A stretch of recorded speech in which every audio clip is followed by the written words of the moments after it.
Hi friends, welcome to my channel. This is Chitralekha and आज हम पढ़ेंगे विसर्ग संधि। तो स्टार्ट करते हैं। संधि विसर्ग संधि की परिभाषा क्या है, सबसे पहले जानते हैं।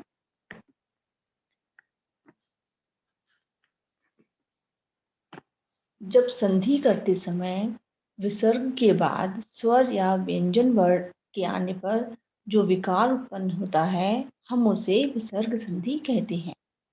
जब क्या हो संधि, जब आप दो वर्णों को जोड़ रहे हैं या दो शब्दों को जोड़ रहे हैं, तो स्वर या व्यंजन वर्ण के आने पर जब स्वर और व्यंजन आपस में मिले तो उनमें जो विकार उत्पन्न हो उसको हम कहेंगे विसर्ग संधि।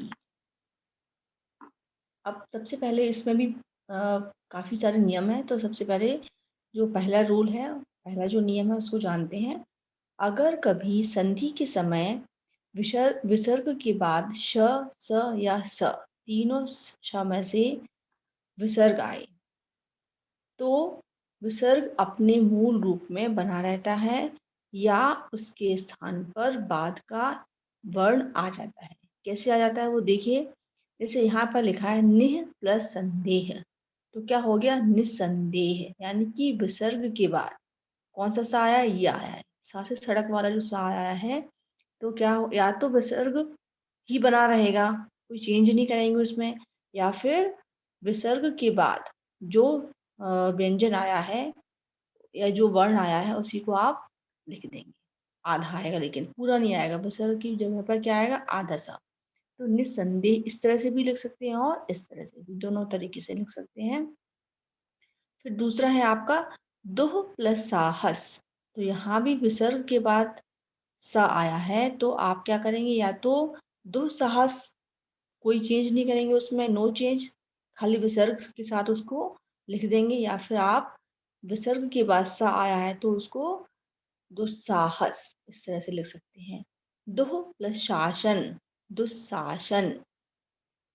वह वयह प्लस षष्ठी, वह षष्ठी या फिर वह षष्ठी।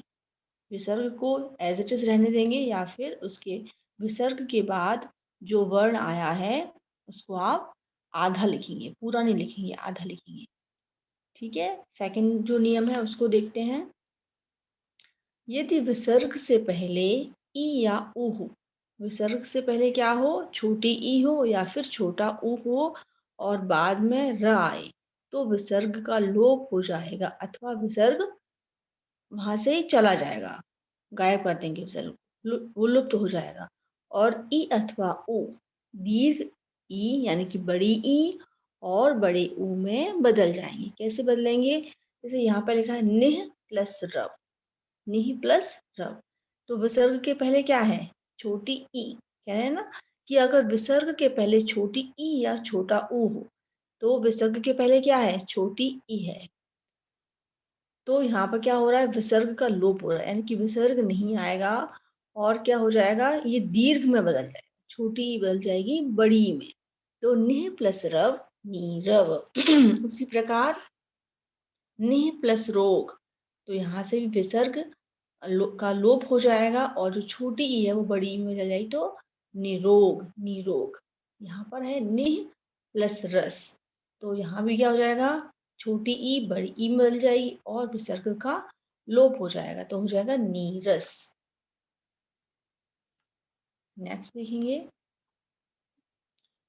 अब है आपका तीसरा जो नियम है वो क्या कहता है, यदि विसर्ग के बाद च छ, विसर्ग के बाद क्या आ रहा है, च या फिर छ या ट और ठ तथा त तथा थ आए तो विसर्ग क्रमशः श, स और स में बदल जाते हैं। कैसे बदल जाते हैं, उदाहरण देखिए आप।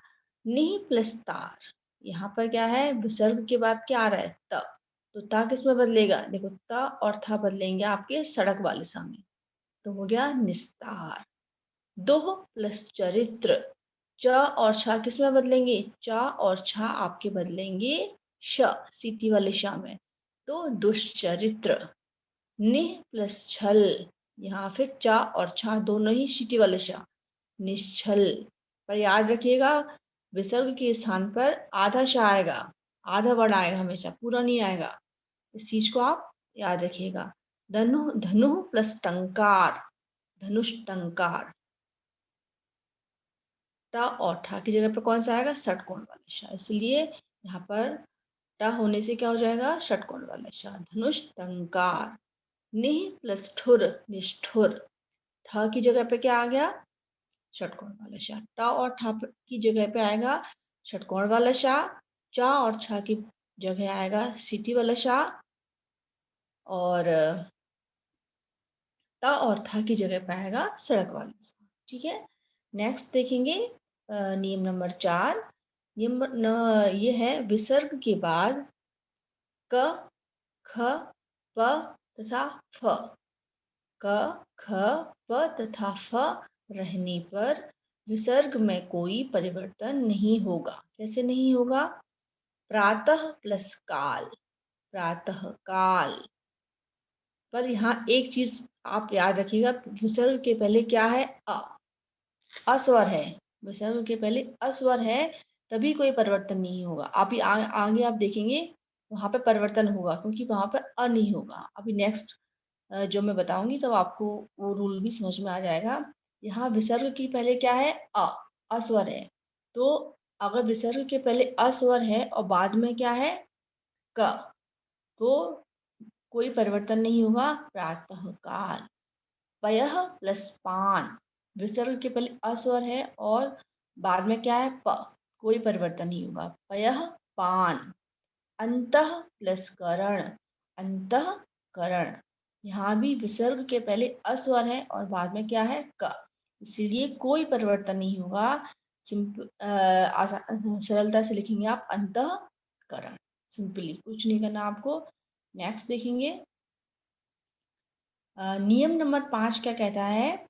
यदि विसर्ग से पहले अ या आ को छोड़कर, छोटा आ और बड़े आ को छोड़कर कोई स्वर हो और बाद में वर्ग के तृतीय, चतुर्थ और पंचम वर्ण अथवा य, र, ल, व में से कोई भी वर्ण आए तो विसर्ग रा में बदल जाता है। जैसे दुह प्लस निवार, दुर्निवार। क्या कह रहा है? विसर्ग से पहले अ अथवा आ को छोड़कर, तो विसर्ग से पहले क्या है? छोटा ऊ, छोटा ऊ है ना, विसर्ग से पहले छोटा ऊ है। और बाद में क्या हो? वर्ग के तृतीय, चतुर्थ और पंचम अथवा य, र, ल, व। तो ना कौन सा वर्ण है अपने वर्ग का? त, थ, द, ध, ना। ना पंचम है, तो क्या हो रहा है? तो विसर्ग किसमें चेंज हो रहा है? र में। दुह प्लस निवार, दुर्निवार। दुह प्लस बोध, दुर्बोध। यहाँ भी विसर्ग के पहले छोटा ऊ है और ब क्या है? प, फ, ब। ब आपका तृतीय वर्ण है अपनी वर्ग का, यानी कि प वर्ग का जो ब है वो तीसरा वर्ण है, तीसरा। इसीलिए ये किसमें चेंज हो जाएगा? र में। विसर्ग चेंज हो जाएगा र में। दुर्बोध। निह प्लस गुण, निर्गुण। निह प्लस आधार, निराधार। निह प्लस धन, निर्धन। विसर्ग के पहले क्या है? छोटी ई, छोटा अ और छोटा बड़ा, छोटा अ और बड़ा आ नहीं होना चाहिए। क्या होना चाहिए? उसके अलावा कोई भी स्वर। तो यहाँ है छोटी ई और ध आपका कौन सा है वर्ग? त, थ। ध, ध कौन से नंबर पे आता है? तीसरे नंबर पे। त वर्ग में तीसरा वर्ण है ये, तो ध। इसलिए विसर्ग के स्थान पर क्या हो जाएगा? र, निर्धन। उसी प्रकार नि प्लस झर, निर्झर। नेक्स्ट नियम नंबर 6।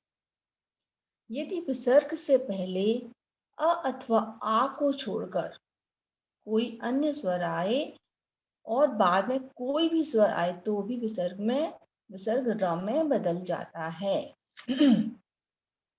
जैसे कि विसर्ग से पहले अ अथवा आ को छोड़कर छोटा आ और बड़ा आ नहीं आएगा, कोई अन्य स्वर आए, उनके अलावा कोई भी स्वर आए और बाद में कोई भी स्वर आए तो भी क्या हो जाएगा? विसर्ग र में बदल जाएगा।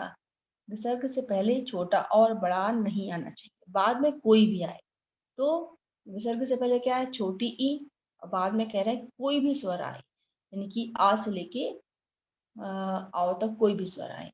तो निह प्लस आशा, निराशा।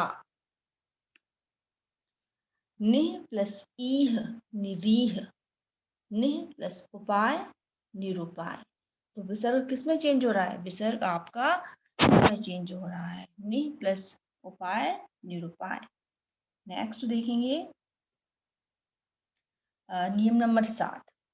यदि विसर्ग से पहले अ आए, विसर्ग से पहले क्या आए? अ, और बाद में य, र, ल, व या ह आए तो विसर्ग का लोप हो जाता है तथा विसर्ग ओ में बदल जाता है। कैसे? मनः प्लस विकार। यहाँ पर विसर्ग के पहले क्या है? छोटा अ। वो क्लियरली बोल रहे हैं विसर्ग से पहले क्या है? अ। तो आपको देखना है कि जहां भी विसर्ग के पहले छोटा आ आए और बाद में य, र, ल, व या फिर ह, इनमें से कोई सा भी अगर वर्ड आ रहा है तो विसर्ग आपका सीधे सीधे ओ में बदल जाएगा, ओ की मात्रा में। मनः प्लस विकार, विसर्ग के पहले क्या है? अस्वर और बाद में आ रहा है व, तो विसर्ग आपका परिवर्तित हो गया ओ की मात्रा में। मनोविकार। मनः प्लस रथ, मनोरथ। पुरः प्लस हित। विसर्ग के पहले आप देखिए अस्वर है और बाद में ह है, तो विसर्ग परिवर्तित हो रहा है आपका ओ की मात्रा के अंदर, यानी कि पुरोहित। नेक्स्ट देखिए मनः प्लस रम, मनोरम। इस तरह से ओ की मात्रा में परिवर्तित हो जाएगा विसर्ग। नेक्स्ट है आपका नियम नंबर 8। यदि विसर्ग से पहले ई या उ आए, विसर्ग से पहले क्या आए? ई या उ आए और बाद में क, ख, प और फ में से कोई भी वर्ण आए तो विसर्ग श में बदल जाता है। अभी हमने देखा था का, विसर्ग के बाद का आ रहा था और वहां पर विसर्ग के पहले अ आ रहा था, इसलिए कोई परिवर्तन नहीं हो रहा था। पर यहाँ पर क्या है? विसर्ग के पहले ई या फिर उ, आ नहीं आएगा। विसर्ग के पहले ई अथवा छोटी ई अथवा छोटा ओ। तो विसर्ग के पहले जब छोटी ई आ रही है और बाद में काय, खाए, पाए अथवा फाए, इन चारों में से कोई भी वर्ण आएगा तो विसर्ग आपके षटकोण वाले श में बदल जाएगा। निह प्लस कर्म, निष्कर्म। निह प्लस काम, निष्काम। निह विसर्ग के पहले देखिए छोटी ई और बाद में है क, तो विसर्ग आपका बदल रहा है षटकोण वाले श में। निष्करुण। निह प्लस पाप, निष्पाप। निह निह प्लस कपट, निष्कपट।